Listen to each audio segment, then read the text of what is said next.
Ok, señor, aquí tenemos a Rafael Castillo, una persona a quien admiro, amante de la lectura y una persona que fomenta el amor a la lectura y que siempre aboga por la literatura. Siempre en la mejor disposición y sintiendo el destino positivo de cualquier experiencia ganada, no por inteligencia, sino por años vividos y por ambientes donde la cultura se exaltaba, el libro era un referente casi obligatorio, porque uno mismo no se sentía con mucha base para abrir la boca si desconocía el tema del que uno iba a hablar. Eso es un principio de disciplina. Además, la escuela orientaba mucho el uso de la palabra. Incluso había una sección que era lectura expresiva para que uno pronunciara adecuadamente las distintas sílabas con su acento, con su énfasis. Eso nos llevó a aprender declamación. A los que querían cantar, pues cantaban. Y el que no hallaba qué hacer, pues hacían cuentos. El cuento es siempre característico de la cultura popular. De hecho, en cada encuentro que uno tiene, no importa la naturaleza, siempre surgen cuentos. Y los que saben hacer cuentos, pues son personas populares. Y cuando hay otro que no sabe, uno le decía, devuélveme mis 5 que no me gustó, como cuando una bellonera se tragaba el lucio con una canción y el dueño del negocio le devolvía los 5 para que uno lo pusiera otra vez. ¿Dónde usted nació y en qué sector? Todos nacíamos en Santiago, lo que podíamos, porque había las comadronas que se ocupaban de los entornos más depauperados, pero como aquí estábamos en la carretera y aquí mismo había una camioneta, pues podíamos, nos trasladaban a Santiago, usted ve, de modo que nacimos en la Clínica Bonilla, que era una de las más viejas, después vino otro tipo ¿Es en el centro de Santiago, la Clínica Bonilla? Sí. ¿En qué año? En el 48, en diciembre, el día 8 de diciembre. De 1948. Entonces usted nació en la era de Trujillo. En plena era de Trujillo. Ese fue el ambiente en que nosotros encontramos. Pese a todo lo que se diga, en el entorno de convivencia había mucho respeto. Cada quien ocupaba lo que sentía que era un deber o un derecho. Uno podía, si se pasaba de trago, como a veces ocurría, y nadie se metía con uno.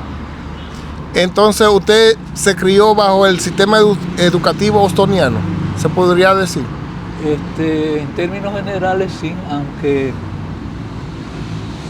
ese legado ya no se le llamaba ostosiano por Eugenio María de Hostos, sino que se introdujo en las escuelas en la medida que fueron desarrollándose. Aquí mismo había escuelitas en sectores, porque esta carretera se construyó en el 1924. Estamos hablando en Licea al Medio. Y estamos hablando de la época de los americanos, del 16 al 24.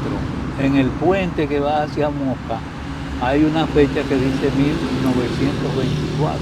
Sí, es uno de los puentes más antiguos que hay, que existe todavía. En esta trayectoria, pero sí. Estaba el de Pontezuela, todas esas historias es bonito saberlas porque las colectividades tenían dificultades, el transporte era en animal y no todo el mundo podía. Por ejemplo, para llevar una gente a una clínica, al Hospital de Santiago, pocas clínicas había, era como con 2 palos y el enfermo en una especie de cruceta arrastrando el caballo, y después para pasar el río, pasar el caballo o el mulo o el burro y volver a poner a esa pobre persona enferma y pasarla así de manera totalmente primitiva, ¿usted ve?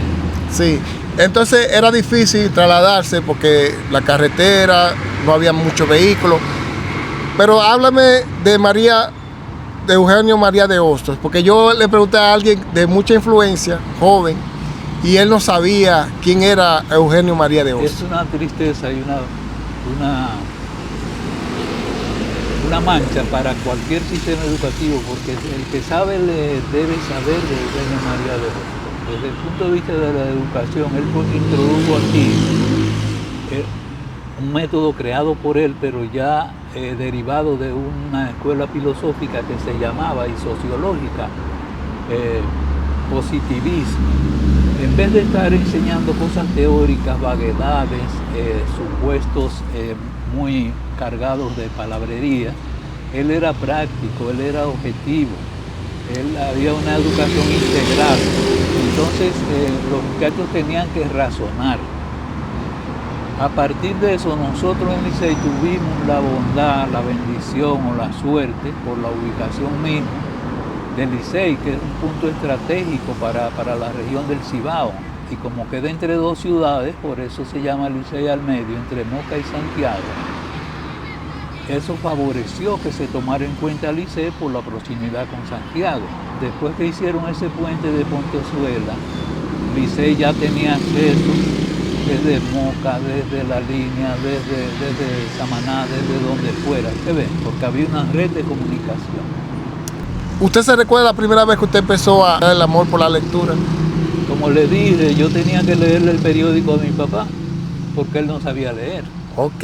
Eso por una parte. Después vino un tiempo de crisis aquí en la casa. Estábamos hablando del Caribe, en el tiempo de la era de Trujillo. Se difundía, sí, y era además una forma de identificarse con el régimen, porque ese régimen se expresaba como a través del Caribe, garantizando que la casa que los recibían pues eran personas que estaban pendientes de las buenas obras de Trujillo. ¿Y qué noticia de esa época le impactó a usted leérsela a su padre? No, básicamente lo que yo le leía era precisamente noticias. Las noticias son accidentes, son encuentros, que hay un meeting en tal sitio, que ganó tal equipo de pelota, que esto, que lo otro. Pero lo bueno de ese periódico es que traía artículos de fondo, le llamaban, sobre reflexiones, tanto de escritores y periodistas dominicanos como de otras partes de América. Y así yo fui metiéndome, pero si algo me introdujo a mí en la lectura fue la profesora doña Mariana, que fue quien me alfabetizó antes de yo tener edad. Dijo que en 1959 examinaron un grupo de alumnos del Licey para tener becas en el Colegio Loyola, un politécnico de Dajabón, y yo fui uno de los pocos escogidos. Éramos tres: el doctor Raimundo López, Juan Segundo Ramos, una persona de la entrada de lo que hoy sería el elevado, pero sí. Eso era Limonal, ¿se ve? Sí, Limonal. Esa zona era Limonal. Nosotros tres. Y allá había simple y llanamente que leer. Todas las noches usted tenía que leer algo porque el horario era muy riguroso. Y había un holandés, un hermano, que anotaba los libros que uno iba tomando. Y cuando uno los devolvía tenía que hablar de esos libros, que uno entendió, que le pareció, en fin, una especie de orientación ya más pausada, y eso a mí me ayudó mucho.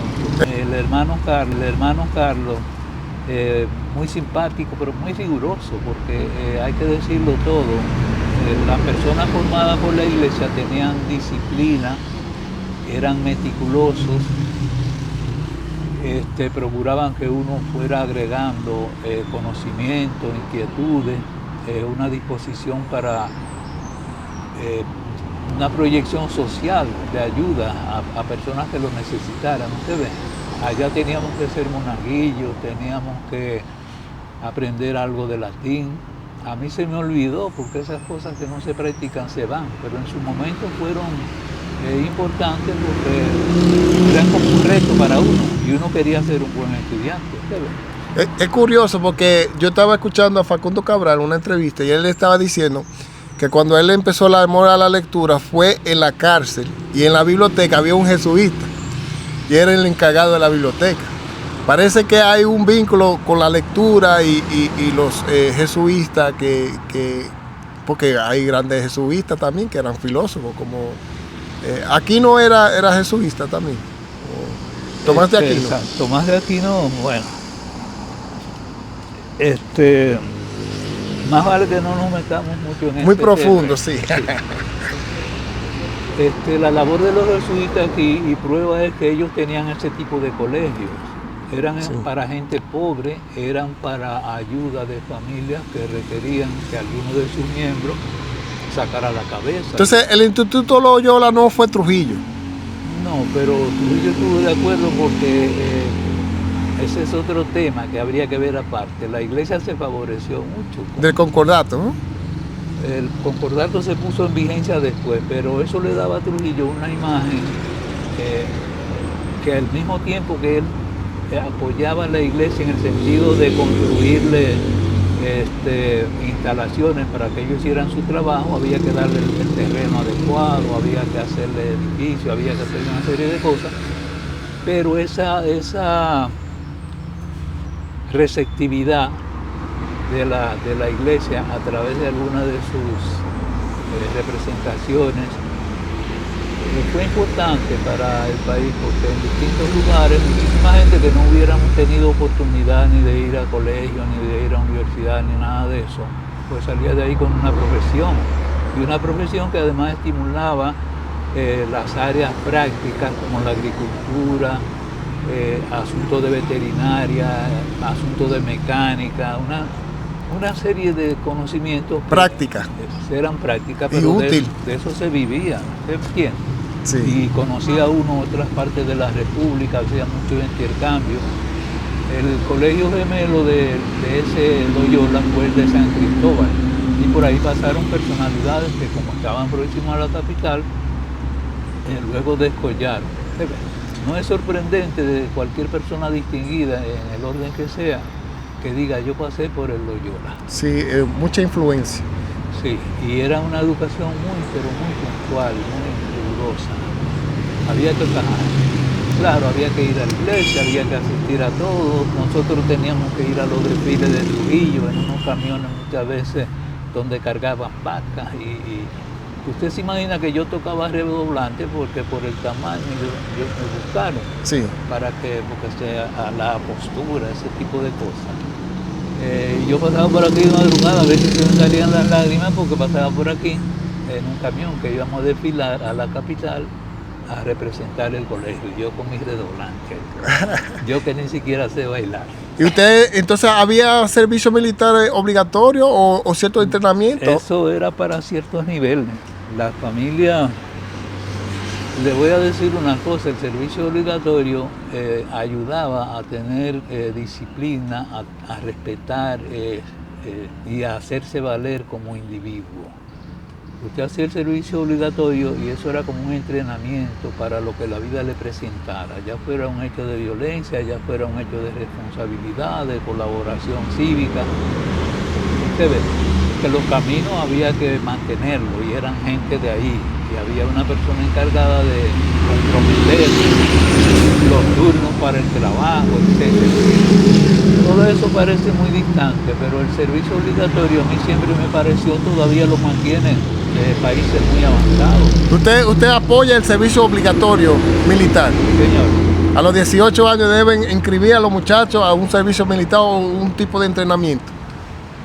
Ambas cosas, y eso los conduce a ser buenos estudiantes, a ser buenos ciudadanos, porque entienden que formamos parte de una colectividad y el servicio obligatorio es como mantenerse alerta, atento y a preocuparse por lo que sucede en el entorno. Entonces, una de las cosas que ahora uno siente que falta es el aislamiento, porque las comunidades ya no son comunitarias, ya no tienen una convivencia más que para cosas a veces de deporte, para fiestas patronales, etc. Pero en el día a día, las personas que hicieron servicio obligatorio se sentían comprometidos desde un velorio, desde proteger, desde asuntos de violencia, desde lo otro. Amor a la patria. Sí, señor.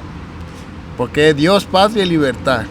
En la era de Trujillo se usaban esa simbología de patriotismo, de los símbolos patrios y todas esas cosas. Y se ha ido abandonando a través de que el mundo se ha tornado más globalizado. ¿Qué a usted le parece sobre eso? Que hemos abandonado nuestra identidad para ser parte de una comunidad más globalizada. Esas cosas no salen como Fortuita.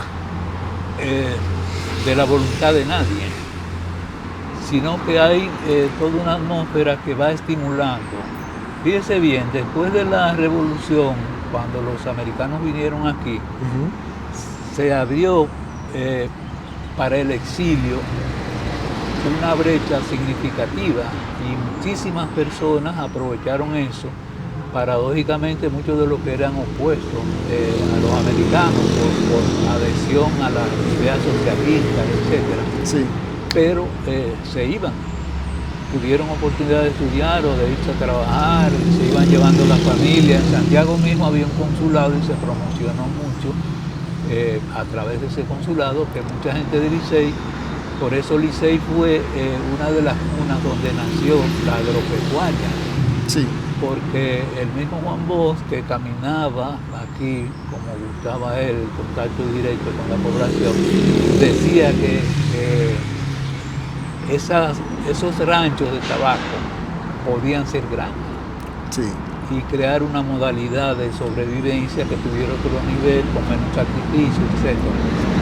Hablando de Juan Bosch, ¿usted llegó a conocer a Juan Bosch? No solo que llegué a conocerlo, porque donde Nin di Plan, aquí se formó ese núcleo, Nin me buscaba a mí, yo se lo agradezco, yo quería mucho a Nin, como toda la gente del Licey, consciente de lo que es Licey, de lo que fue Nin en Licey, que promovía las relaciones, este espíritu de progreso, esa necesidad de resaltar, ¿no? Por Sí. cosas positivas. Entonces nos juntábamos en la tierra allá de Nin, y después yo a Juan Bosch lo visitaba y el librito mío, cuando yo lo presenté a concurso, se lo llevé a Juan Bosch. ¿Se ve? Vamos a llegar a ese punto, lo de su libro. Bueno, ese libro se quedó siendo único, pero el caso es que Juan Bosch era una persona muy afable, muy expansiva y orientaba con casi todo de lo que hablara. Juan Bosch escribió El Sembrador de Eugenio María de Hostos. Él fue influenciado por Eugenio María de Hostos. Sí, casi todas las personas que han descollado aquí, en el orden que sea, fueron influenciados de manera significativa por la obra de Hostos. No solo la obra en función de la obra que él escribió, porque es que Hostos era eminentemente práctico. Uno no sabe cómo él escribió tanto, porque es que él estaba siempre tomando iniciativas que fomentaban desarrollo, agrupaciones, etc. No solamente eso, que también estaba abogando por la independencia de Puerto Rico, viajaba, estaba involucrado, porque él creía en el sistema republicano, que Puerto Rico, Cuba y República Dominicana sea como una república en sí, unida a los tres países. Pero lamentablemente él, con los Estados Unidos involucrarse, Puerto Rico quedó siendo una colonia americana. Y él dice, porque todavía está aquí en el cementerio de Santo Domingo, que hasta que Puerto Rico no sea libre, que los restos no sean trasladados a Puerto Rico. ¿Qué usted cree de ese sentimiento de Hostos? Para reforzar eso que usted dice y decirlo con pocas palabras, cuando él se fue a Chile con su familia, Sí. los días patrios de nosotros, en todas las jornadas heroicas, él lo celebraba, tenía su bandera y los hijos de él convocaban en las calles donde vivía y desfilaban cantando el himno nacional dominicano. Yo me engranojo un poco cuando pienso en una identidad con lo dominicano tan transparente, tan viva. Que Hostos se creía puertorriqueño, entonces usted dice que él era dominicano también. Él se sentía dominicano porque para él el hecho de que la República Dominicana, acuérdese que Cuba y Puerto Rico Sí. estaban bajo, después de la guerra Antes de España, sí, y después de Estados Unidos. Entonces la República Dominicana se había sacudido ese yugo y y él la veía como el territorio donde se había logrado lo que él aspiraba para las Antillas, las grandes Antillas, por ahí de la... Ya, entiendo. Y se identificaba con nosotros, y donde había algo aquí, él Hostos anduvo el país, provincia por provincia. Ahora parece mucho hablar de provincias, pero no eran tantas, y era lo mismo. Lo que pasa es que había que andarla a caballo, eran caminos, no había carretera, ¿usted ve? Por ejemplo, si había una situación en Moca que él se enteraba, corría para de Puerto Plata o de Santiago o lo que fuera. De modo que conocía el país, conocía Baní, conocía cuantas cosas del país. Incluso, más que muchísimos dominicanos, no digo de la actualidad, que ahora conocemos, ahora vamos a ver, no a conocer. Usted ve, usted va a un risoro, usted va a hacer una ronda a Bahía de las Águilas o lo que sea. Sí, un tour turístico. Sí, es un turismo pero muy superficial. Él iba a ver, él veía a la gente, él tiene reflexiones sobre el comportamiento, las tradiciones, el folclore, las cosas patronales. Cuantas cosas fueran de interés para la educación y para entender la población dominicana. Un turismo sociocultural. Sí, pero para eso hay que tener una sensibilidad, porque esas cosas no se hacen por programa. Entonces, usted del Instituto de Loyola, usted terminó en la UAS, en la universidad. ¿Cómo se dio ese Lo que ocurre es que a raíz de la invasión de Maimón y Enterondo, okay, hubo profesores del colegio que se involucraron y eso afectó la normalidad del colegio, y lo que hicieron fue despacharnos a todos a las casas. Después otros volvieron, pero yo decidí no volver, y entonces vine aquí a la escuela a octavo curso, y de ahí a primero pues nos íbamos en bicicleta, 3 y 4 en una bicicleta. Era un privilegio tener bicicleta. Cuando llegaron los motores, algunos pudieron tener motores, pero nosotros dejábamos la bicicleta en la parada del 7, como se le decía, que era la parada de guagua. Sí. Íbamos desde aquí hasta allá, dejábamos la bicicleta ahí y nos íbamos embrujados con esas personas que les llaman placeras, y llegábamos oliendo a cilantro, a ajo, a cebolla. Y en el liceo a veces no. ¿Y dónde se encontraba el liceo? El UFE. En el Santiago, UFE. Sí. So, del 7 al UFE es un trayecto largo.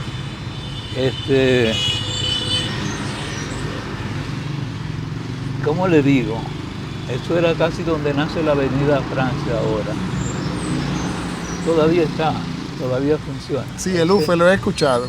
Sí, Ulises Francisco Espaillá, en honor a Espaillá. Sí. Fue una figura cívica de mucho relieve, ustedes. Ok, y entonces, luego de que se gradúa en el Liceo UFE, usted va a la UAS. Allá nos fuimos a la UAS. Yo tuve que perder. Yo primero estuve en la Madre Maestra, pero yo quería irme a la UAS porque ya yo leía los suplementos del Nacional y yo me encariñaba con los escritores y quería conocerlos. Usted ve, a Freddy Gatón, a Manuel Rueda, al mismo Belardo Vicioso. Entonces me fui para allá, pero antes de irme duré casi 12 meses, porque había que tener una cantidad de créditos que era el requisito específico, y como aquí no daban, yo no cogí los créditos suficientes, aunque yo pasé mis materias, ¿sabes? Y me faltaba un crédito. Y Vicioso me ayudó mucho allá en la UAS porque ellos consultaban ciertos prerequisitos y cosas de esas. En fin, que allá fuimos. Y allá me fui haciendo de relaciones. Vivíamos en una pensión en la Enriquillo 7, ahí vivíamos 7 u 8 gente pagando algo mínimo, pero comíamos en la universidad. Sí. Éramos de aquí la mayoría, los sureños de la Chiva, los paraguayos de aquí. Así hicimos relaciones con otros compañeros que también estudiaban en alguna. Nos juntábamos. ¿En qué año estamos hablando? ¿En los 70 ya? Sí. En la época de los 12 años de Balaguer. Precisamente en esa época estaban las patrullas mixtas, uno de noche, además participábamos en las movilizaciones Yo tuve la suerte de conocer a Amin Abel, pero Amin Abel fue en la cárcel que lo conocí, ya él estaba detenido, porque en una movilización, como nosotros no sabíamos andar en la capital, creíamos que habíamos ya desechado la policía y resulta que nos salió una patrulla que le hacían pangola porque eran de color blanco y verde, como la leche pangola. Como la hierba. Sí. Y ahí nos agarraron a mí y a Raimundo López. Y yo recuerdo que nos desabotonaron la camisa y abotonaron las dos camisas para que fuéramos... Más difícil de escapar si son dos amarrados. Y una manera de burlarse de uno también los policías. Ah. Eso fue en el sector Mata Hambre que le dicen. Pero no hubo violencia, no hubo maltrato. No, además estuvimos presos 4 días o 5, pero ya era una rutina que de la misma universidad mandaban abogados y se procesaba, y entonces, ¿de qué podían culpar a uno? ¿Y quiénes compañeros de usted que ahora son figuras públicas o son de ámbito de influencia, ya sea política o artística, usted conoció en la UAS? Bueno, también lo conocía de Santiago, porque antes uno se trataba muy bien y se visitaban. Aquí mismo venían estudiantes, compañeros. Al Licey lo favoreció, que se volvió un centro para diversión sana, con los bares, desde el Albarrosa, el Bar Licey que ya estaba, el Montevideo, después el Pigne. Nosotros hicimos relaciones y nosotros aguajeábamos un poco, porque ya el nombre del Licey se mencionaba mucho. Sí. Y los artistas que venían, no solo los de aquí, Feli del Rosario, Johnny, etc. Johnny Ventura siempre ha sido cabeza caliente, ¿verdad? Vamos a decir que sí. Johnny era un símbolo popular, obviamente. Lo llegó a conocer allá en la capital. Y aquí, y donde quiera, porque es que uno se movía mucho, ¿se entiende? Hubo como característica de los nuevos aires de libertad, un afán de conocer pueblos. Nosotros nos íbamos con mucha facilidad a Samaná, a San Francisco, no digamos Salcedo, Tenares, hicimos relaciones, y a mí el asunto de la actividad cultural pues me favoreció, porque me juntaba con gente de la Madre Maestra como Apolinar Núñez, y los profesores de allá que eran del área, usted ve. Allá teníamos gente del Licey ya, como Orlando Alba, como Félix Fernández, Osvaldo Reyes, una serie de gente que fueron formándose. Cuando usted era estudiante de la UAS, ¿fue que usted decidió escribir cuento? ¿Fue un cuento o fue una novela? Fue un cuento, ¿no? No, realmente fue un libro de cuentos. Un libro de cuentos. Ese libro yo lo escribí ya en el 78, porque a mi hermano lo nombraron director de renta interna y yo me fui con él para la capital. Yo no presenté la tesis, yo no quería presentar tesis. Háblame de eso, porque dicen que usted no presentó la tesis, ya usted estaba graduado y no quiso presentar la tesis. ¿Por qué usted hizo eso? Para no tener que estar dando clases. Si yo hubiera venido con mi título de licenciado, hubiera parado en la Madre Maestra, en ESA o en la UAS. Y realmente ese era un tipo de panorama que a mí no me atraía. O sea, ¿de qué era la carrera? Básicamente de filosofía y letras. Ok. Es una carrera como muy aérea, vista desde el punto de vista de lo que han venido a hacer las cosas. Pero por alguna razón yo no quería ser profesor. Ahora, que he participado muchísimo en lo que llaman gestión cultural, sí, que me invitan de aquí, que me invitan de allí. Sí, yo veo que a usted le gusta, si le invitan cualquier evento sobre lectura y literatura, usted está presente, entonces prácticamente usted está haciendo eso, pero lo hace por vocación, ¿no? Sí, le llaman gestora a la persona que desempeña ese tipo de conexión para estímulo, usted ve. Por ejemplo, yo critico que los que vivimos ya con cierta trayectoria en este ámbito de la cultura, nos juntemos nosotros mismos a decirnos las mismas cosas. Yo prefiero que sean muchachos, yo me veo en ellos, que me estimulaba la presencia, lo que podía decir, qué sé yo, Pedro Mir, cualquier persona de esa. Sí. Porque eso para uno representaba una especie ya de contacto juicio, no solamente de oído. Pero nosotros mismos uno con otro está bien, porque Sí. si cada vez a su pareja. Sí, es como un sindicato de escritores. A mí me encanta ir a hablar y a leer, porque no es hablar a decir... Usted mencionó a Pedro Mir. Comparado Pedro Mir con otros poetas célebres en el mundo mundial de la literatura, ¿qué tan grande era Pedro Mir como poesía o era solamente nacional su grandeza? De un tiempo a esta parte se habla mucho de lo característico de los países nuestros, porque antes se veía en bloque que éramos los hispanoamericanos, Sí. y dentro de los hispanoamericanos pues las Antillas, que somos parte de este continente, ¿verdad? Entonces ahora se valora la significación de cada figura representativa en función no solo del país al que pertenece, sino del entorno cultural. Si usted se pone a ver la explotación primera que hubo para el cultivo de la caña básicamente, y la situación de Haití que rápidamente pasó a manos de Francia, eso trajo la esclavitud. Sí. Y eso generó para todos los países una reserva de base cultural que se reflejó en la música, en los bailes, en las modificaciones, en la cantidad de palabras de origen africano que se aclimataron porque se usaban y se hicieron comunes. Y parte de la riqueza de nuestro idioma, parte de lo que se llama realismo mágico, que es una tendencia literaria, y basta hablar de García Márquez, por ejemplo, Sí. que puso en alto ese legado cultural sin hacerlo patrimonio de ninguna de las porciones culturales, sino que era una cultura mezclada, ¿no? Y se habla mucho del mestizo. Y aquí se originó, y en Pedro Mir se refleja, aunque se refleja más también en otros poetas, esa característica peculiar.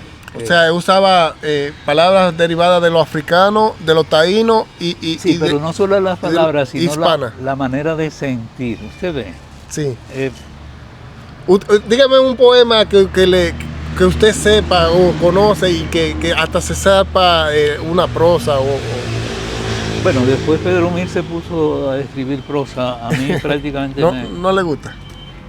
Porque eran novelas históricas, y entonces hubo un momento de excesiva originalidad, y en parte García Márquez fue el que catapultó eso, porque lo que él dijera se volvía ya un tema que llegaba a todas las zonas. Ok, escúchame la ignorancia, pero García Márquez y Pedro Mir son contemporáneos, ¿verdad? Sí, pero Pedro Mir,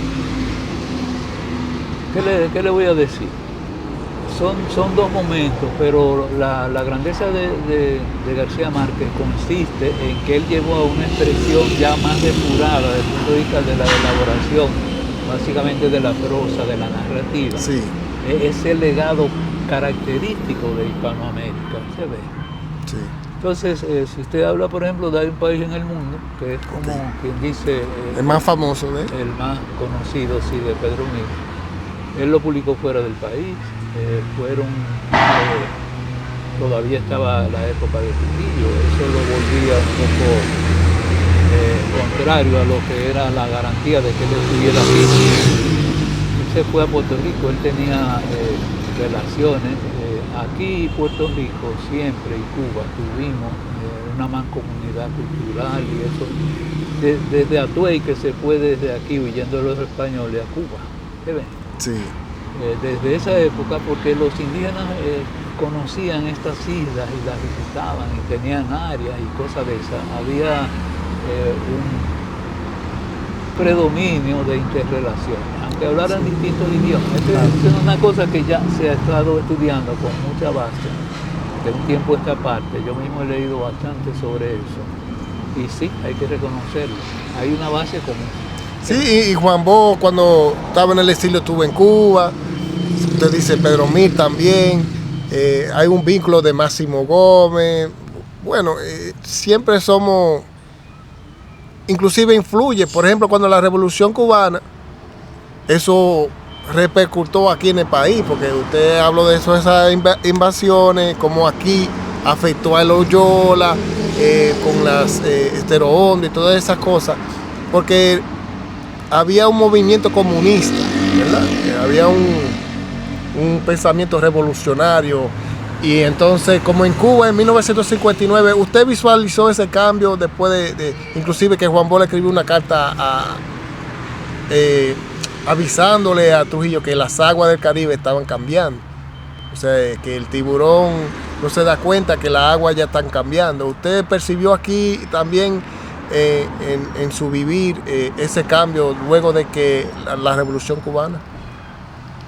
Todo el que estuvo en la UAS o que tenía relaciones, porque por ejemplo estando en la UAS yo daba clases, los otros profesores también estaban en la UAS, o sea que la UAS llegó a ser, como quien dice, un territorio libre de América, como llegaron a calificarla los más enfervorecidos, ¿usted ve? Sí.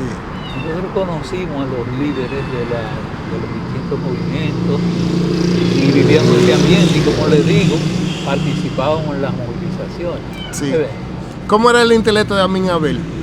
No, Amin Abel era un caso excepcional y lo era incluso dentro de la corriente misma, porque pocos tenían la disciplina, la humildad, la decencia en el trato. Nosotros coincidimos, el doctor López y yo, que lo conocimos, estuvimos esos 4 días, de cómo la presencia de Amin imponía una especie de atmósfera sana, juiciosa, hasta la forma de hablar, hasta los otros que eran presos comunes se acercaban a él calladito para oír. Y él daba un discurso ahí entre los presos. Lo que él decía era tan importante porque era transparente. Hay gente que tiene ese don, hay gente que comunica sosiego, tranquilidad y estímulo para luchar por cosas positivas, sin necesidad de vocear ni tener un micrófono. Y él era así.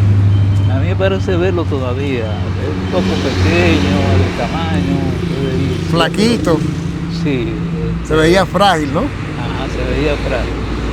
Pero tenía un cerebro... Pero ¿cuál era su pensamiento? Porque nosotros los jóvenes nunca tuvimos acceso a... Porque usted sabe que tratan de desaparecer legados o ideas Ese es un tema que todavía resulta un poco enrevesado, cuesta arriba, como dicen, ¿se ve?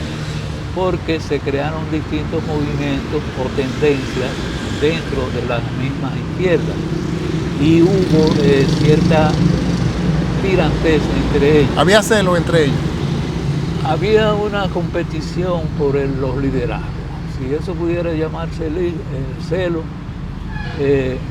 Todos los que llegábamos allí de la República, de los distintos sitios del país, llegábamos y queríamos ir a la UAS, porque eso era ya como una especie de, como ir a Higüey para la gente muy cristiana, usted ve, uno quiere participar de aquello que está en su pensamiento y que en la UAS y los profesores de la UAS, más en el caso mío que los leía en el suplemento.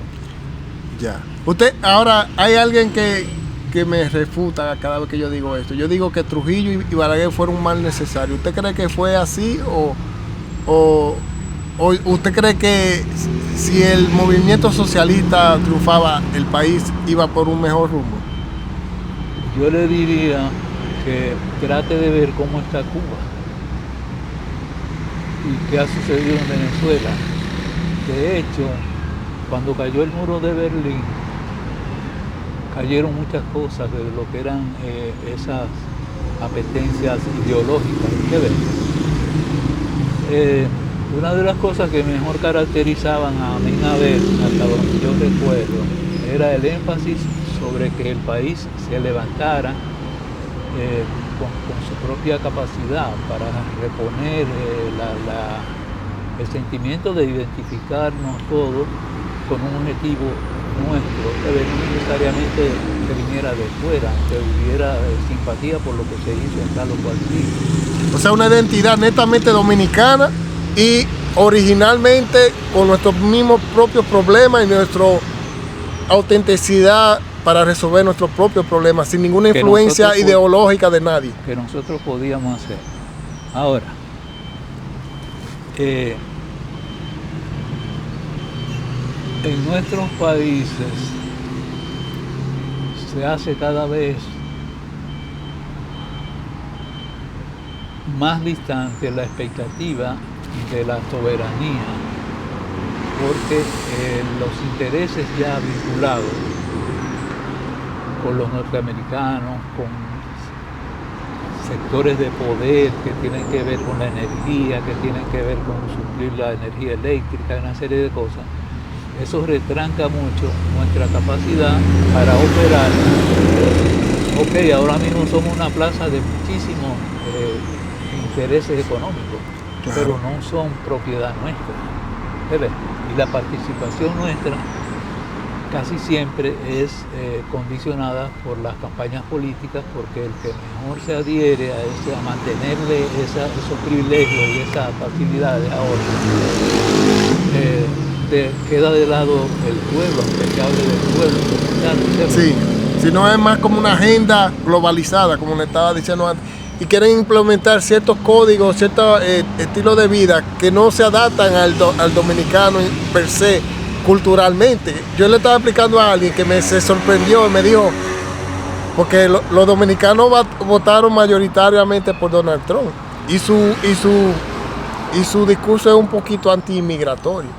Pero yo le dije a esa persona que Trump, el dominicano es conservador de naturaleza. Sí tiene hasta una Biblia en su escudo nacional. Y tiene Dios, patria y libertad. O sea que tiene unas raíces desde la fundación de la República, desde que Duarte y los trinitarios, era como con un código cristiano y era como a la misma vez conservador. O sea, junto a la libertad, porque también ellos abogaban por la libertad, pero también con un conjunto de conservar lo bueno. Entonces, es contradictorio lo que nos piden a nosotros los dominicanos a la agenda que ellos quieren como globalmente implementar aquí en la República Dominicana, como de frontera abierta, eso de las agendas de los géneros, también del aborto, todas esas cosas. Hay aquí un pensamiento ya desde la fundación de la República que es adentrado a ser un conservador, no tan liberal en ese sentido. ¿Qué usted me dice sobre eso? De ese planteamiento que yo tengo sobre los dominicanos y por qué votaron por Trump. Es relativamente fácil ahora tomar un parámetro, un ejemplo, en vista de esa disposición, que a una persona que prácticamente el mundo entero lo tiene bajo un signo negativo, y que una porción grande de los dominicanos residentes allá, que deberían tener más base que cualquiera, no solo con relación a él, sino con relación a cualquiera que sea la política de Estados Unidos. Pero son fenómenos que se dan, y la globalización llegó y está manejando prácticamente el comportamiento de la mayoría de las personas del mundo, porque a través de la tecnología ellos van inculcando una cierta mentalidad. No podemos ya retroceder de esos avances, pero si usted se lo lleva a un ejemplo más inmediato, casi familiar, usted ve cómo los muchachos se pasan horas y horas perdiendo el tiempo en un celular. Sí. Y no sacan una hora para hacer una lectura que pudiera ser religiosa, pudiera ser de carácter de la historia del país o de la historia del país donde están, o para mejorar con otro idioma o cultivar mejor el idioma que tienen.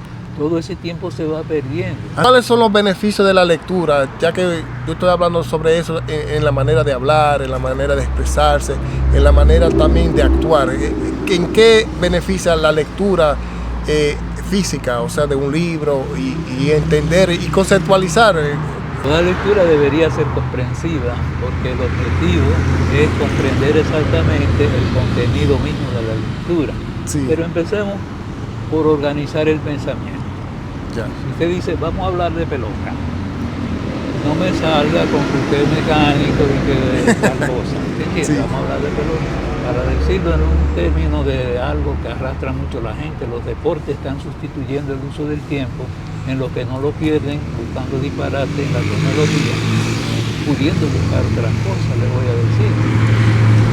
Entonces, desde el título, por ejemplo, yo estaba hablando un día de esto sobre el cuento La Mujer de Juan Bosch.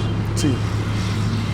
Si aparecía, yo les pregunté, porque ustedes lo habían leído muchos de los muchachos, y me dijeron, ay, sí, ese cuento lo conocemos. Yo le dije, bueno, retengan el título y vamos a hablar un poco. La condición del personaje en esa carretera desolada y que él alcanza a ver ese lugar. Y les digo, ¿aparece el nombre de la mujer? No aparece. Ni siquiera el nombre del idiota ese. Sin embargo, para acortar un poco el ejemplo, como lo habían leído, yo digo, acuérdense que la mujer golpeó al que había maltratado, según ella, pero la salvó, le salvó la vida a ella, le dio su niño, pero ella le dio con una piedra y prácticamente fue ella que lo mató, o en todo caso, el cuento termina así. Entonces, la condición hija de la mujer, la doble condición de la mujer, primero que tiene que soportarlo todo, porque ya se juntó con esta porquería de gente, propio de ese ambiente, que es un ambiente árido, de mucho sol, de cactus, de cosas de esas, usted ve, y una desolación por donde no pasa nadie. Y porque ella no vendió la lechita, porque a quien se le pagársela al hijo, usted ve, el tipo la maltrató, la sacó, la tiró en la calle, golpeada y todo eso. Sin embargo, yo lo que le quise decir que ese cuento hablaba no sobre una mujer, sino sobre la condición del género femenino, y que ese cuento era más feminista que cualquier embeleco que ahora reclame para la mujer hacer esto o lo otro. Hablando de eso, el sector feminista se siente ofendida, que nunca han podido pasar esa barrera de que en Estados Unidos sea una presidenta, o sea, una del género femenino. Pero yo estaba debatiendo ayer y decía que a veces la mujer, al ello en tomar esa candidata como una bandera del feminismo y a veces menosprecia al hombre, a veces provoca un final, una conclusión inversa a lo que ellos quieren, porque están marginando a una parte de la población que van a votar en contra también, porque si ellos están implantando una diferencia y están trazando una raya de pizarro, el que está al otro lado de la raya va a tomar partido también. Es inevitable que se produzca, después de tantos siglos, un cambio que tome en cuenta el activismo de la mujer, su rol, la naturaleza misma que la preparó para situaciones difíciles, ¿se ve? Sí. Ese largo debate ahora mismo está buscando un apaciguamiento, pero obviamente ella tiene en cierto modo, porque están regocijadas de que se vaya dando esta otra cara, sí, la consideración con respecto a ella. Desde luego, eso tiene muchísimos elementos que involucran aspectos de conducta que no necesariamente se corresponden con los tradicionales de la mujer, usted ve. Pero es un gran tema. Sí, claro. Y ya que usted me menciona a Juan Bosch y el cuento de la mujer, cuando usted le presentó su libro de cuentos a Juan Bosch, ¿cuál fue su parecer de su libro? Él me dijo que le había parecido bien, y Juan Bosch era tan humilde, tan llano, tan sin pose, que buscó y buscó hasta que encontró una palabra y me dijo, mira, yo no recuerdo lo que esta palabra significa, así que hazme el favor, refréscame la memoria. Es la palabra júpero. Júpero. ¿Qué significa júpero? Júpero significa cuando una persona está bien descolorida y como con el cutis húmedo y como si estuviera un poco hinchado. Le voy a decir algo, porque las colectividades siempre le tiran a otras. Sí. Nosotros con los mocanos teníamos ciertos asunticos y resulta que cuando Moca creó un personaje característico para presentarlo en las fiestas patronales como una tradición mocana, le llamaron el hinchadito de Moca. Eso quiere decir que en Moca había muchas personas que daban esa apariencia de júpero. Sí. Pero también eso se explica porque antes de que el acueducto estuviera activo, en la zona de Moca las aguas contienen mucha sal y eso era lo que les daba esa hinchazón. Fisiológica. Wow. Pero esa palabra es derivada de campesino. Sí, claro, eso es absolutamente de campesino. Buscando su raíz habría que buscar un diccionario viejo porque ya ni siquiera aparece, ni siquiera en los dominicanismos. Lo que aparece es porque la academia aquí ha hecho cierto esfuerzo para ponernos al día. Otro debate, ya que hablamos del campesino, porque hay personas que creen que porque es campesino o no fue una escuela, son brutos. O no son inteligentes, o no tienen un tipo de discernimiento. Y eso yo creo que es denigratorio también, porque tal vez no tenía esas oportunidades, pero eso no significa que esa persona no sea educada, porque hicieron una encuesta sobre las elecciones presidenciales de Estados Unidos y hay una casilla que dice las personas sin educación, la mayoría votó por Trump. Entonces cayeron en decir como que esas son la gente que no piensan, que están votando por Trump. Pero son gente que son clase trabajadora, que trabajan en las zonas rurales, que tal vez no tienen una educación, pero tienen una forma de ver la vida y si hay algo que le está afectando, también tienen, porque un voto educado, supuestamente, en la educación convencional, un voto de una persona que es del campo o de la zona rural, vale lo mismo. Entonces cuentan. Y eso no quiere decir que ellos no sepan el rumbo por donde va el país. Sí, eso es uno de los problemas que siempre ha confrontado la democracia. Anoche yo estuve leyendo algo sobre la rebelión de las masas de Ortega y Gasset. Y ese comportamiento que se hace valer a través de la condición multitudinaria a la hora de elegir dirigentes o representativos o lo que sea, se adhieren y sienten que ellos son parte de esa fuerza. Entonces se habla del hombre masa, que le gusta, que no delibera por sí mismo. Eso ya se ha hecho muy común y con la tecnología es un vehículo de manipulación de multitudes. Sí. Y nos fanatizamos porque somos muy dados a pensar te gané, ¿no? Sí. Te aplasté, me le empaté. Sí. Y eso en política es fatídico.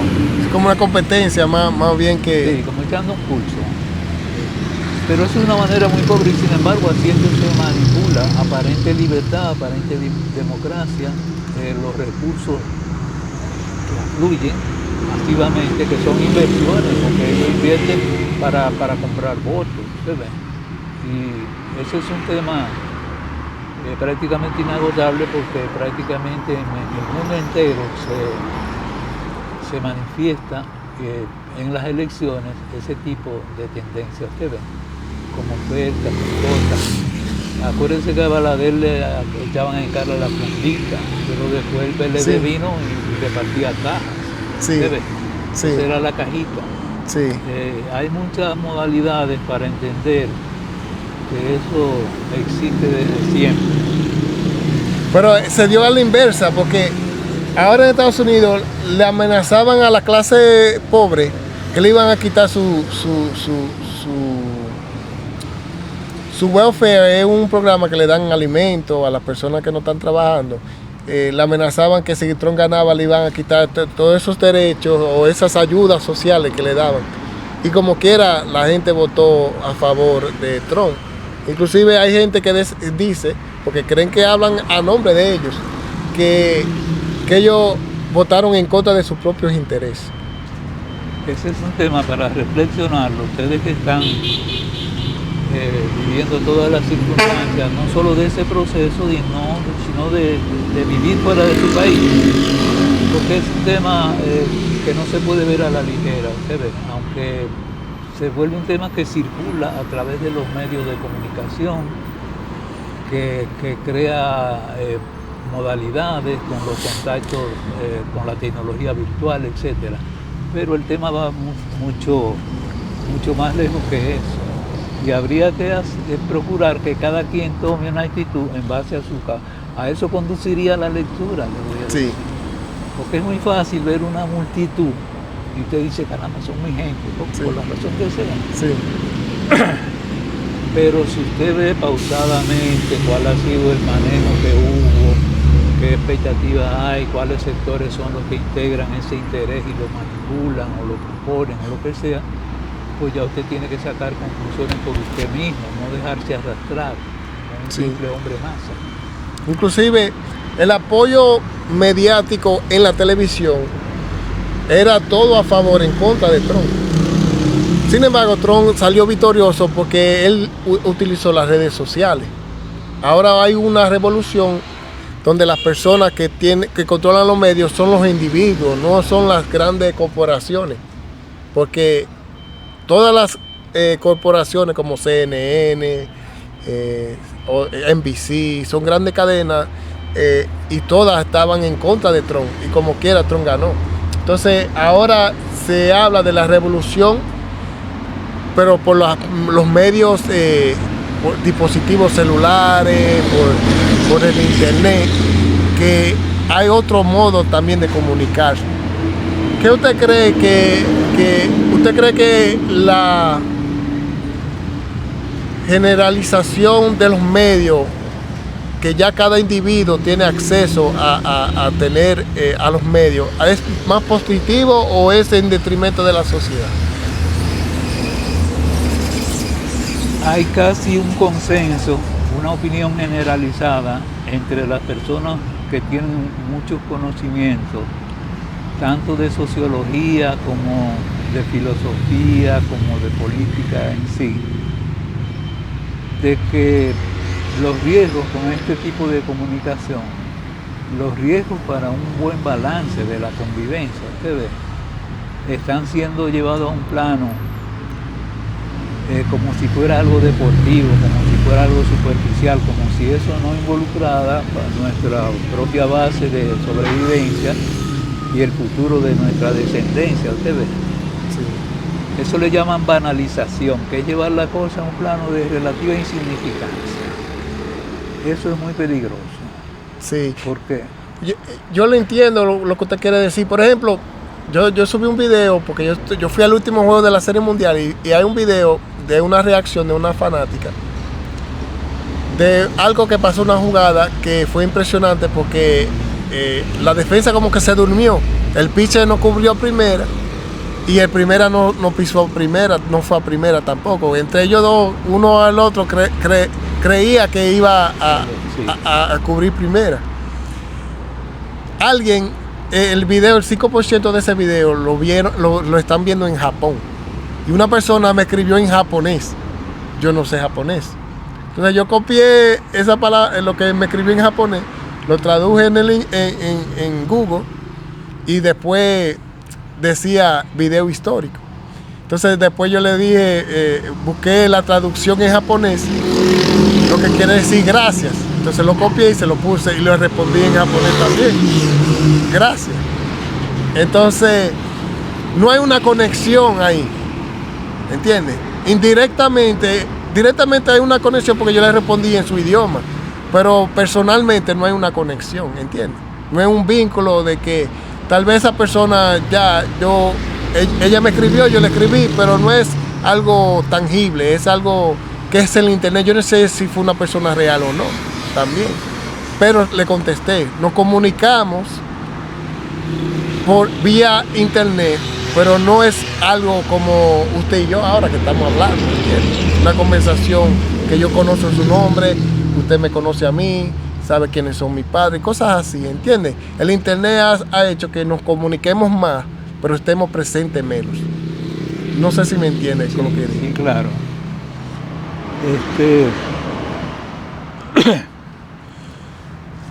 Esa es el día a día. Básicamente, los jóvenes van introduciéndose dentro de esas modalidades y cuando ya vienen a ser adolescentes, casi todo lo que tienen en la cabeza está moldeado Digitalmente. No es analógicamente, no es. Y lo grave de eso es que los mismos padres no pueden asesorarlo porque los muchachitos se le van adelante en cuanto al manejo. Nacen como con esa disposición natural. Y el diálogo necesario para la formación se adquiere en la casa, por contacto, a veces hasta, eso que yo le digo, el papá mío no se veía leer, pero me ponía a mí a leerle. Sí. Y cualquier palabra y cosa, y él me decía, pronuncie bien, que usted es un estudiante. Y era mi papá, ¿qué iba yo a decir? ¿Terminó él leyendo, aprendiendo a leer o no? No, él aprendió a filmar, nada más, porque imagínense. ¿Y qué filmaba? ¿Macho? No, Gregorio Castillo, ahí medio garabateado. Ok. Lo que le quiero decir es que la vida en el hogar ha sido afectada por la tecnología, porque aún compartan ahora en el mismo espacio, hay poca interrelación entre ellos porque cada quien está o viendo un juego o haciendo esto, o haciendo una tarea, lo que sea, y si hay 4 individuos, son 4 atenciones orientadas cada uno en función de sí misma o de quien la lleve. Entonces no se comparten. O sea, claro, ellos comparten con los demás a través de una pantalla, pero el que está presente está más lejos que el que está lejos. Uno habla de educación, pero eso que usted decía de gente pobre que tiene muy buenos principios y que razona, sin duda que oían la voz de su padre, de su madre, de su padrino, que eso era un compromiso. Y eso fue una tradición que lo impuso la iglesia, le voy a decir. Y respetar a las personas mayores y a las visitas y no burlarse y tratar a todo el que vaya a su casa con decencia, con buen recibimiento. ¿Usted ve? Hablemos de la carta moral cívica que impartían en la era de Trujillo. ¿Usted llegó a tenerla, ese librito? ¿Cómo no? ¿Sí? Admiro muchísimo al señor que lo escribió. ¿Cómo es que se llamaba? Que ahora se me escapa. Ramón Emilio Jiménez, que además era un gran escritor. No por esa cartilla que tuvo que hacerla. Tuvieron que hacerse trujillistas todos los intelectuales, porque ¿para dónde iban a coger? Los que pudieron se fueron. Esa cartilla daba una orientación sobre aspectos de comportamiento y de identificación con la comunidad, y el respeto a las normas, que eran las normas de convivencia atendidas por militares, que a fin de cuentas no eran tanto, porque el país no lo necesitaba. Por la población que éramos, usted ve. Pero eso era una guía conductual. Ramón Emilio Jiménez tiene, entre otras cosas, un libro que se llama Al amor del bohío. Y ya que estamos hablando de conocer al país, y esto lo digo directamente para usted, sí, hágase de esa obra, Al amor del bohío, que ahí están todas nuestras tradiciones. Al amor al bohío, no, al amor del bohío. Al amor del bohío por Ramón Emilio Jiménez. Ramón Emilio Jiménez. Ya ustedes saben, los que me ven aquí por YouTube, búsquense ese libro. Eso habla de la identidad dominicana. O de la idiosincrasia dominicana. No. Todo lo que ocurría, porque era un país básicamente rural, las ciudades tenían ya sus condiciones, más que ciudades eran pueblos, incluso la conducta que obedece a ciertos elementos familiares, se le llama pueblerina, al comportamiento pueblerino, ¿se ve? Pero ahí hay, y además lo bien escrito que está, y lo que eran los hábitos, tanto para el compadrazgo, el matrimonio, cuando se lavaba las arenas del río buscando... De por sí, bohío es una palabra taína. Entonces ahí habla también de esa influencia taína. Sí, pero no de la influencia como tal. Él usa, porque fíjese, después que ese término está, se usa de forma espontánea, sin saber nada, ni siquiera que es palabra taína ni nada de eso. Pero en el caso de él sí, porque era un intelectual bien formado. Pero la gente, aunque diga bujío o bojío, está usando la misma palabra con características regionales. Los ibaeños hablamos mucho con la I. Yo le voy a poner un... En noviembre de 1932, Oye. en un incuestionable proceso de aplicación de un programa político nacional y atendiendo a la idea de los inductores del jefe de gobierno, se dio a conocer la cartilla cívica, adoptada como texto oficial por el Consejo Nacional de Educación. Claro. Ese importante documento fue redactado por Ramón Emilio Jiménez, quien era para la época un destacado educador perteneciente al notable grupo de maestros jostosianos. En las ideas generales que servían de introducción al documento, se consignaba que la República Dominicana fue hecha para la paz y el trabajo. Juan Pablo Duarte, que la hizo, la predicó con su pensamiento, la ayudó con sus bienes y la defendió con su espada. Pero, hombre generoso, honrado y recto, prefirió el destierro a derramar la sangre de los dominicanos como un medio de dominar a sus enemigos. Con este ejemplo, el pueblo dominicano debió ser ordenado y pacífico. Sin embargo, la ambición, la inquina, las pasiones y el deseo de enriquecerse a costa del pueblo, creó los odios y la sangre no dejó nunca de derramarse para satisfacer la ambición de gobernar. Con los métodos pacíficos, con las elecciones como medio de formar gobiernos, con la tranquilidad, con el respeto a las leyes, el orden habría imperado siempre, el pueblo hubiera gozado de la paz y de la libertad. Está bien. Después de muchos años de desgracia, termina. Eso se enseñaba en la era de Trujillo. Es lo que le digo. Pero le voy a poner, hablando de Ramón Emilio Jiménez. Sí. Él fue en su última función, porque era una persona destacada y lo buscaban para desempeñar. Y con Trujillo no era si usted quería o no quería. Si usted lo recomendaban para ser secretario, para hacer esto, para ser embajador, lo que sea. Usted no podía negarse. Cuando mataron a Trujillo, él era el intendente, el superior en educación. Y a las pocas semanas de la muerte de Trujillo, salió la noticia de que lo iban a desalojar porque él no había pagado la renta. El alquiler.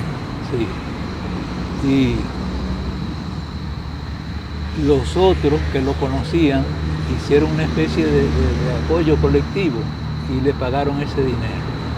Pero ¿qué quiere decir eso? Que era un funcionario íntegro, Honesto. honesto. No digamos ya en esa posición, si él hubiera querido, porque el presupuesto que él manejaba era grande, porque era para todo el país, usted ve. Cualquier funcionario, por ejemplo, ahora, en 2 años, ya se ha hecho hipermillonario por el dinero de presupuesto que usa. De modo que hay que referirlo a él dentro del equipo de Trujillo como una persona excepcionalmente honesta, íntegra. Que habían. Que lo había. Que lo había, porque Sí. también no, solo se habla lo negativo. Pero eso era parte, digamos, de una formación, como le digo, que se daba en el hogar. ¿Cómo se aparecía usted en una casa como una cosa que no se supiera dónde usted la buscó? ¿Qué ve?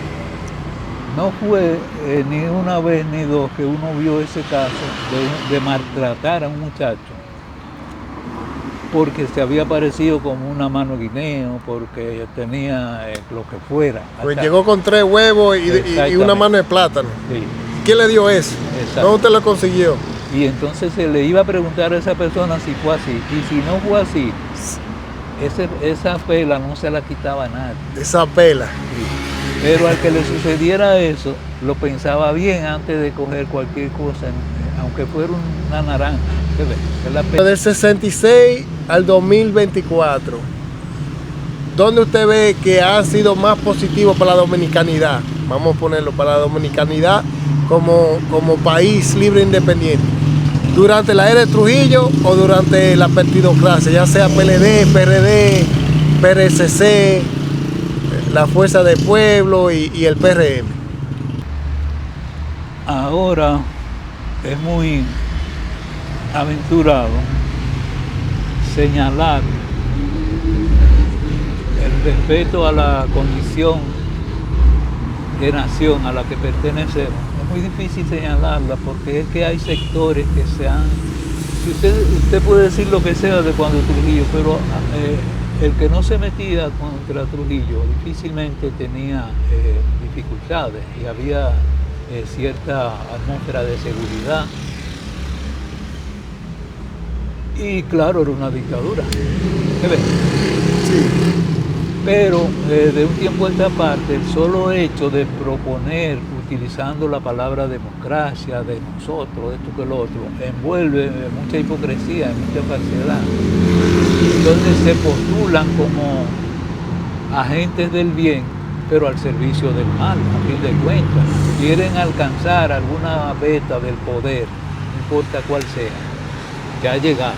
Entonces, hay algo que llaman nepotismo. Lo primero es meter su propia familia en los puestos políticos. En posiciones no de centavitos, sino y después... Y de influencia. Influencia, pero también la jubilación, las importaciones de vehículos, la que sé yo qué. Más vale que sea un grupito que ya se sabe que es ese grupito, aunque se favorezca, pero no que haya este pugilato a ver quién se favorece más. Porque eso crea un ejemplo, además, que genera un patrón de conducta dentro de la política. ¿Qué ves? Hablando entonces de programas de gobierno, la Feria del Libro, que este fin de semana se va a celebrar. Se está celebrando ya. Ok, ya se empezó a celebrar la Feria del Libro. ¿Usted cree que ha dado el fin de que fue creado para incentivar? ¿Usted cree que ha logrado su cometido o no? Hay un empeño marcado en dar la idea de que el país está abierto como a las mejores cosas del mundo. Eso es muy costoso y a nivel ya de lo que ocurre en la territorialidad nuestra y a través de las instituciones educativas que son muchas en el interior. Si usted se pone a ver, la UAS tiene no sé cuántas extensiones, como le llaman, representaciones en distintas provincias. Sigue habiendo monopolio porque hay que ir a la capital para poder participar de las bonanzas directas. ¿Cuánto podemos desde el interior ir a la capital? Yo no sé por qué esos mismos invitados que salen tan costosos no se les enseña un poco más el país, trayéndolo a las distintas provincias a hacer exposiciones o siquiera para que uno lo vea en persona, porque si yo leo un libro de fulano de tal y lo estoy viendo ahí, digo, caramba, a mí me pasó eso con Sergio Ramírez, que lo vi aquí en Santiago una vez, en una biblioteca que se llamaba Tesaurus, y yo me sentí orgulloso y apenas lo saludé, don Sergio, tanto gusto. Pero para mí eso fue una cosa trascendente. Yo me imagino lo que habría sido para un muchacho que sandinista, predicando en revolucionario y cosas de esas, que salude a Sergio Ramírez, que es uno de los grandes escritores, no solo de Nicaragua, sino de toda la América Central. En ese ámbito, porque yo quería hacerle esta pregunta, de los nuevos escritores o personas que están en el ámbito literario, ¿el futuro es promisorio o usted ve que no hay nadie que lleve la batuta de la literatura dominicana? Hablamos de los exiliados ahorita y resulta, yo soy miembro de un jurado de cuentos que lo fomenta el ministerio. Y los mejores textos eran textos escritos por dominicanos que vivían en el exilio. en el exterior. Y de hecho se premió a uno de esos dominicanos. Eso evidencia que Hay lagunas. tanto la expansión de la percepción cultural. Fíjese bien, cuando uno era muchacho le decían, porque uno se caía mucho Sí. aprendiendo a montar bicicleta, y le decían, ve lejos, porque si uno se ponía a ver los pedales se caía. Eso yo lo viví, porque todos Sí. tuvimos que aprender a montar bicicleta. Lo que tuvimos. Cayéndose, no con rueditas. Sí, pero había que ver lejos, porque tú viendo lejos concentrabas tu atención tanto en el espacio como la distancia. Tú dices, ya estoy llegando. Pero si tú te pones a ver los pedales, te turba. Cuando vienes a ver, mueve el timón y te caes. Eso está pasando en cierto modo. Los escritores de aquí estamos dejando de ver lejos, salvo viendo a través de escritores de éxito, de ciertos géneros de literatura, etc. Ahora hay unos cuantos nombres que se sostienen, pero no se comparan con los que eran los De antes. representantes. Porque le pregunto, porque antes uno ve un Juan Bosch, un Joaquín Balaguer, que eran personas bien ocupadas porque tenían su vida política, pero también escribían libros, novelas, ya sean novelas de base histórica, porque por ejemplo el Cristo de la Libertad de Joaquín Balaguer fue hablando de Juan Pablo Duarte. Entonces Juan Bosch en contraparte escribió El Sembrador, que era de Eugenio María de Hostos. Sabemos los cuentos de Juan Bosch, sabemos las memorias de Balaguer también, a través de su vida de Estado. Pero ya yo no veo eso constantemente dominicanos publicando. Tuvimos a Junot Díaz, que yo me sentí feliz porque yo dije, bueno, este es nuestro Juan Bosch de esta generación. Es un ejemplo de lo que les digo. Junot escribió ese texto estimulado por la formación rigurosa que él tiene allá, por el hecho de vivir en el exilio, tiene muchas vivencias de su infancia y coteja una cosa con la otra. Sí, La mejor forma de conocer es comparar dos cosas.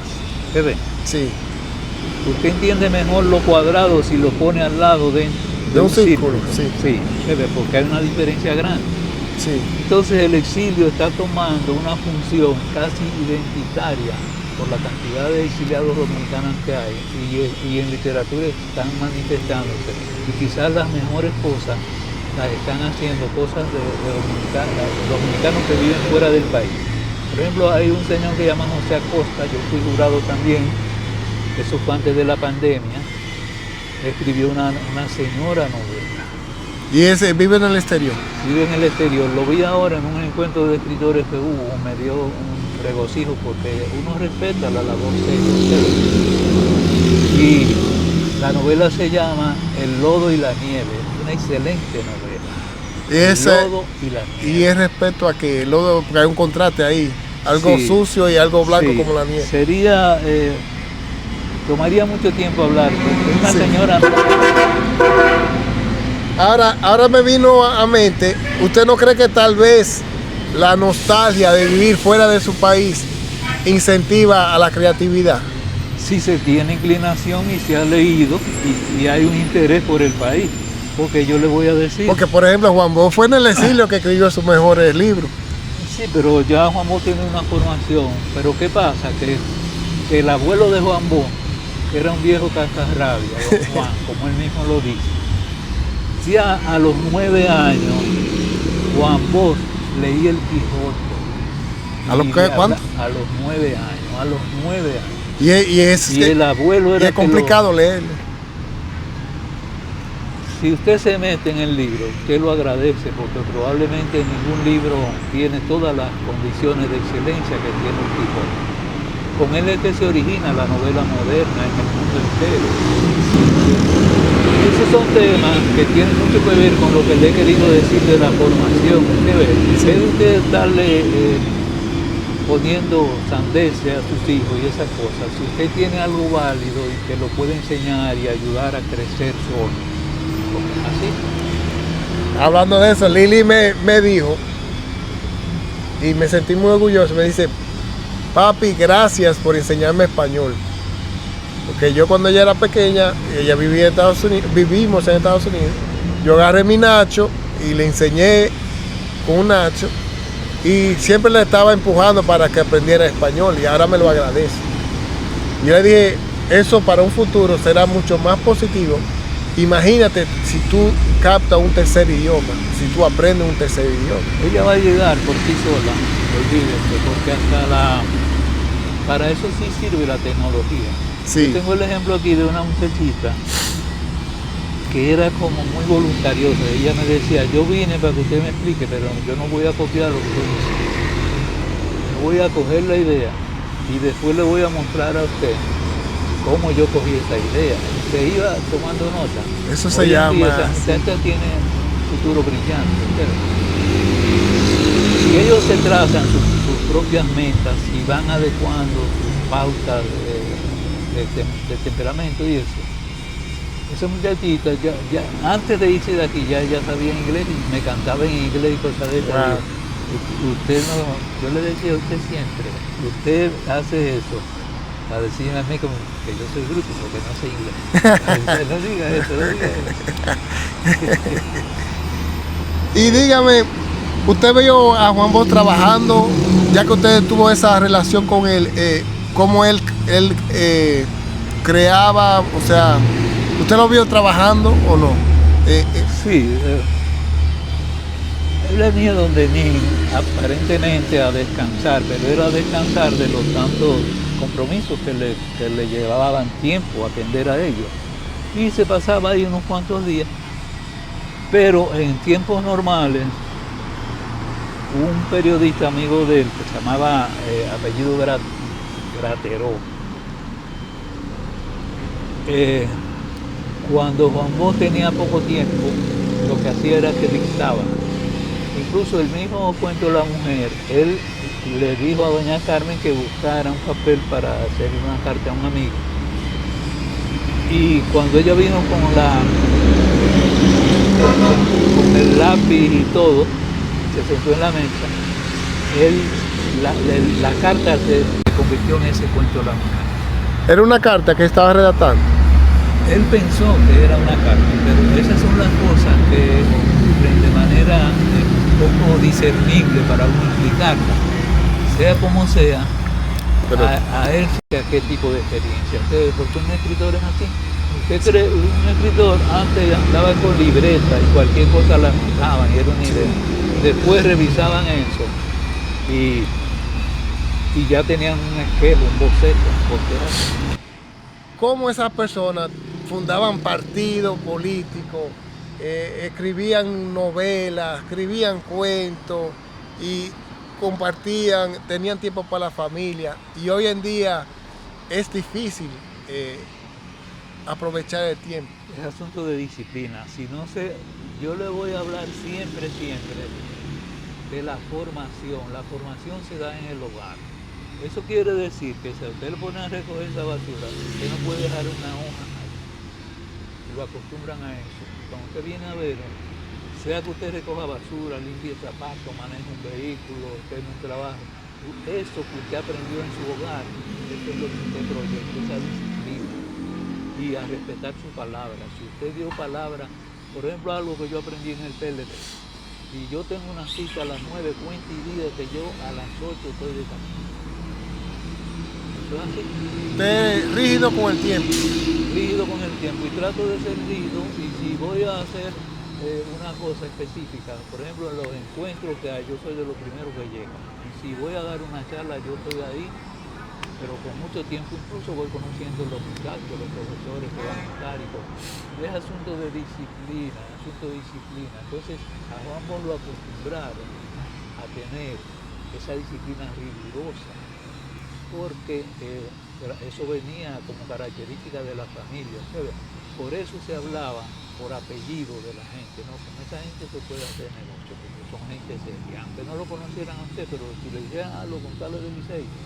Ahora, para la disciplina, con la lectura, ¿cuáles son sus consejos? Disciplina con la lectura? Porque hay personas que tienen interés de leer, pero no tienen la disciplina para estructurar tu tiempo para la lectura. Lo primero es alejarse del celular. Y la persona que usted tiene realmente interés de comunicarse con ella, dígale que no le llamen de 4 a 6 de la tarde, vamos a suponer. Y entonces en esas horas, pero sin el celular, y sin una televisión, y sin gente en el alrededor, ¿usted ve?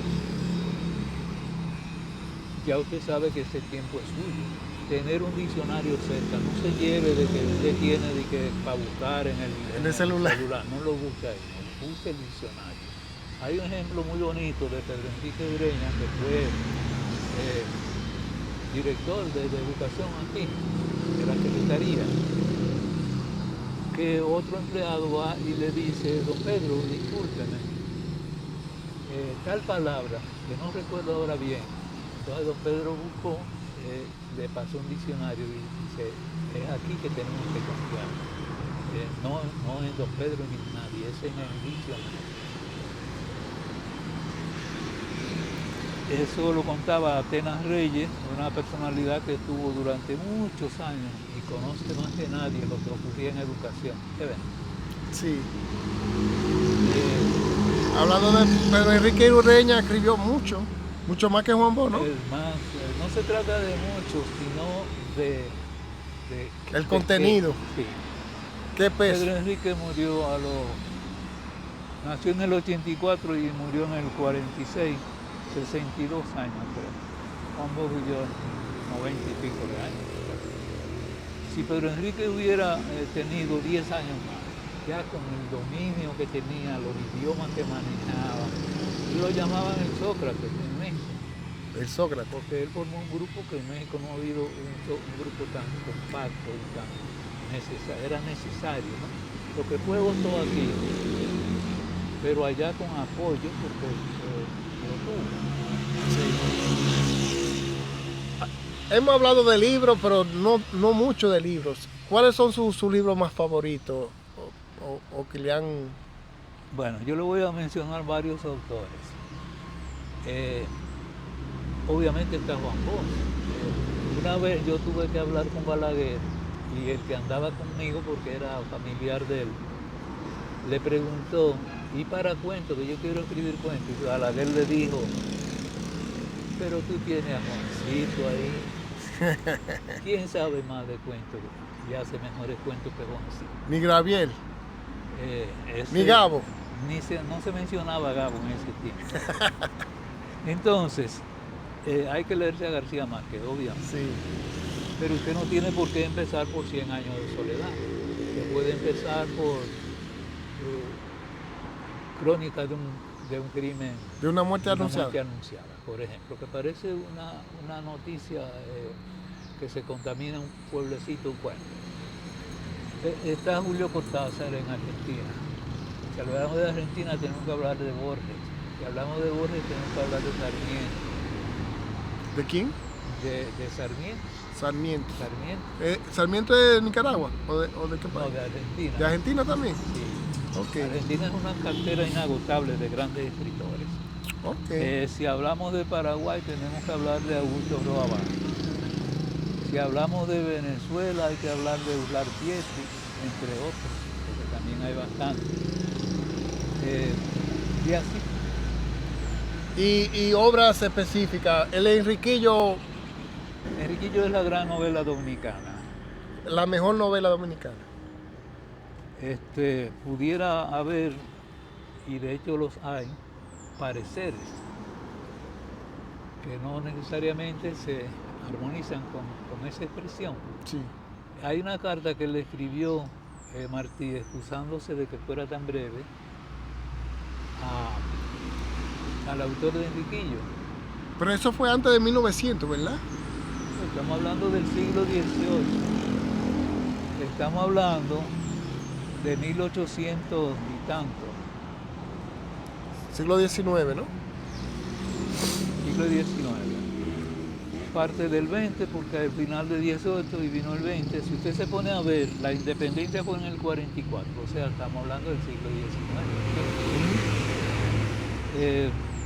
El movimiento indigenista la reivindicación. El caso es que Martí le decía que así es como debe escribirse la historia de América, como está escrita el Enriquillo. Entonces está el Enriquillo, La Mañosa es una novela también. Sí, a Juan Bosch ya no le gustaba La Mañosa, él mismo lo dijo, pero es una novela. Estamos hablando de la época montonera, ¿no? La montonera vino un poco después. Para hablar de la montonera tenemos que hablar de comienzos del siglo XX. De hecho la llaman la época de Concho Primo. Concho época Primo, de las sí. revoluciones. El que atajó eso un poco fue Moncáceres, que fue una... Ya usted sabe, la Mañosa es basada antes de eso. No, la Mañosa se refería sí a una Sí. época anterior. La Mañosa fue en el 35, 36 que Juan Bosch lo escribió. Poco antes de irse a Puerto Rico. Precisamente a Juan Bosch lo buscaron para que recopilara todos los escritos de Ostos y se hiciera una publicación amplia de los escritos de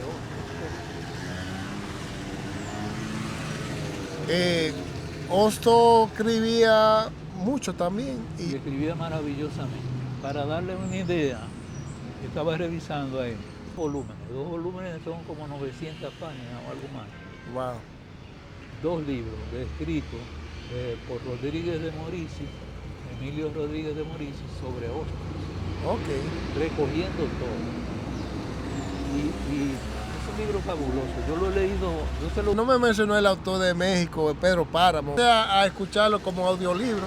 Me interesó mucho porque es como de la época de México, cuando... le llamaban el periodo de los cristeros, las guerras religiosas que hubo en México. Rulfo era un caso. Con Rulfo es que la literatura... Rulfo dice que no le entendieron lo que él quiso decir con ese libro. Eso no tiene importancia. La publicación de ese libro cambió totalmente y es lo que introduce el realismo mágico, involucrando la realidad del día a día, que si usted se pone a pensar cómo un país aguanta 31 años, a un hijo de la gran, violando muchachas, Sí. comprando conciencia, matando qué sé yo cuántos miles de haitianos, esto, lo otro. Eso es real, pero parece mágico porque cómo el pueblo aguanta. Sí, y causa interés. Inclusive en la literatura dominicana se sigue escribiendo sobre esa época. Ningún tema es tan tratado como la época de Trujillo. Increíble. Sí. Increíble. Inclusive Junot Díaz, que ganó el Pulitzer, habla de eso. El Chivo también fue galardonado y fue de García Vargas, ¿no? No. Vargas Llosa. De Mario Vargas Llosa. Vargas Llosa. Entonces, y es de Trujillo. Entonces, increíble. Ese hombre sigue orbitando en la psique dominicana. No es que sigue orbitando. Y universal de la literatura y de la historia. Se hace inevitable. Porque quiera hacer que no, aunque sea un personaje nefasto, un personaje poco común, aún dentro del marco de los grandes dictadores que ha habido. Sí. Es como, por ejemplo, en el Paraguay, la mejor novela, bueno, ya no será la mejor a esta fecha, es Yo el Supremo de Roa Barros, que le dije, sobre ese dictador que duró tantos años como Trujillo, y se murió de muerte natural, pero murió en el gobierno. Sí. Y era, bueno, él mismo decía que él era el yo. Él se firmaba Yo el Supremo. No, y aquí decía Yo y Trujillo. Imagínense usted, para una población analfabeta, y yo tengo un libro ahí que me asombró. Los investigadores que vienen de otro país, sean americanos, sean ingleses, sean lo que sea,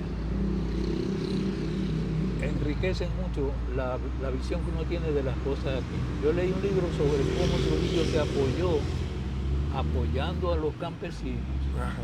En esa condición de marginado. Los campesinos nunca habían visto un presidente, a menos que no fuera Moncáceres, que pasó a Tomillo con caballo o lo que fuera. Pero en términos generales, de ir y hablar con ellos.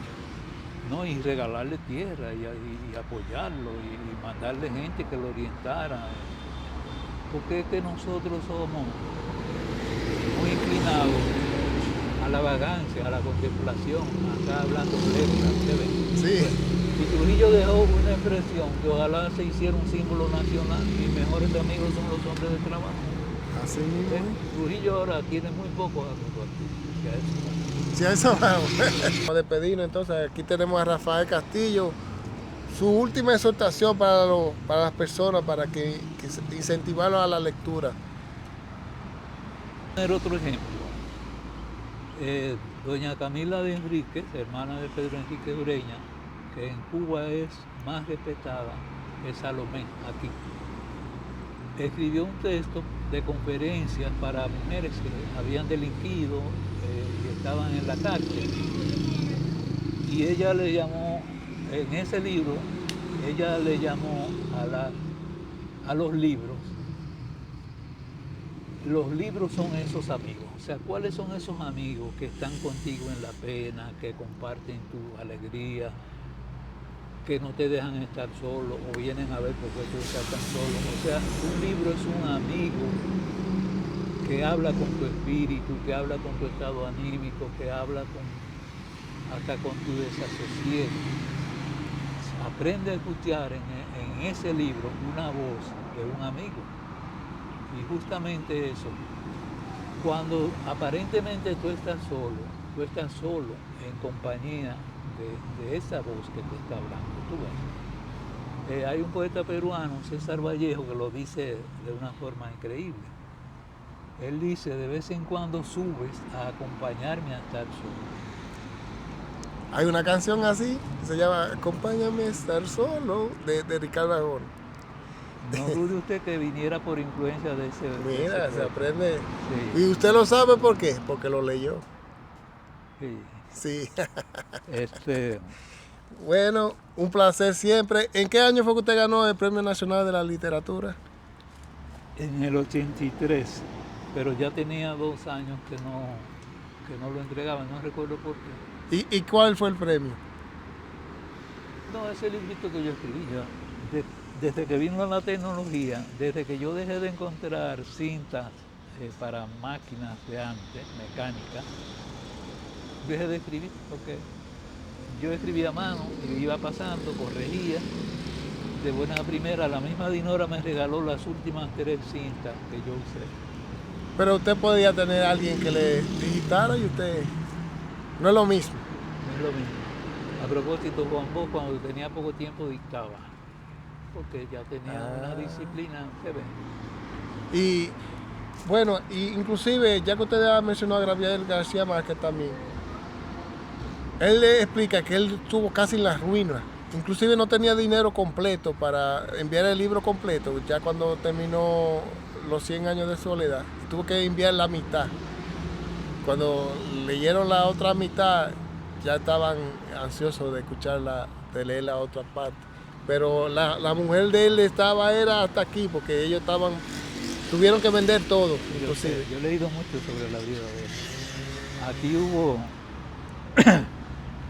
para nosotros fue una feria permanente, porque era en el Nacional una rebaja que la dejaron como 2 semanas, 3. Y uno venía, yo saqué como 7 libros en un momento dado, con poco dinero, Sí. con menos de 500 pesos de García Márquez. Entonces, usted dice que dejó de escribir porque ya no podía usar la máquina de mecanografía. Básicamente, sí. Entonces, la revolución tecnológica... ¿Qué le voy a decir? A mí se me puede decir que eso es una tontería, pero cada quien tiene hábitos, ¿se ve? Sí. Y a mí me tocó esa mala... Pero eso sobre el escritor tiene que arriesgarse a pasar hambre por su arte. A pasar lo que sea. Frío, hambre. Lo que sea. Que le caigan a patadas, o que lo echen, que lo humillen. Hasta la muerte. Los periódicos ayudaron mucho al escritor porque primero se perfeccionaban. García Márquez tenía que escribir de encuentros sociales, de boda, de muerte, de accidente, de una lluvia que hizo daño, de un adulterio, de sindicato, sacrilegio, de un náufrago que se pudo salvar porque Dios quiso. Entonces escribir de tantas cosas y hacerlo bien, y a veces dictarlo, porque si estaba lejos y llamaba al periódico, toma nota. Sí, él era periodista también. El periodismo fue que lo pulvió a él. Él vivía de los escritores mayormente han vivido del periodismo. Todavía esas conferencias que las contratan, ustedes ven, son una forma de difusión periodística, aunque fuera a nivel tecnológico. Sí. Viven de eso. Incluso, según la cantidad de gente que lo escucha, pues le pagan a ese canal transmisor, ustedes. Es así. Bueno, ha sido un placer, Rafael Castillo, lo admiro mucho por ese amor a la lectura, por inculcarme a mí también el amor a la lectura, por su forma prácticamente estoica de vivir la vida, de vivir una vida para la literatura y para que los jóvenes sigan inculcando ese amor a la lectura, a la literatura, a expresar plasmado en palabras lo que se vive en el día a día. Lo admiro mucho y lo quiero mucho, Rafa.